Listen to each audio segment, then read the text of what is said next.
guys, what's up? So in this quick video I'm going to show you how you can get this neon eyes filter on Snapchat. So this is the filter. Let me zoom. Okay, blue eyes, green, pink, orange, red and grey. So to get this filter on Snapchat, let me remove this first. Okay, and it's gone.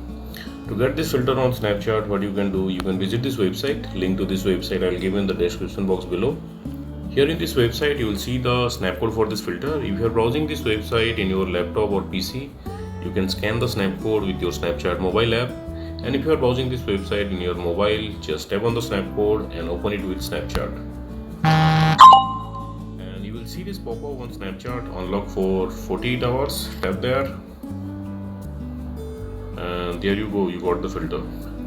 So that's it guys. Likewise you can get this filter and use this filter on Snapchat. So thanks for watching the video guys. See you on the next video.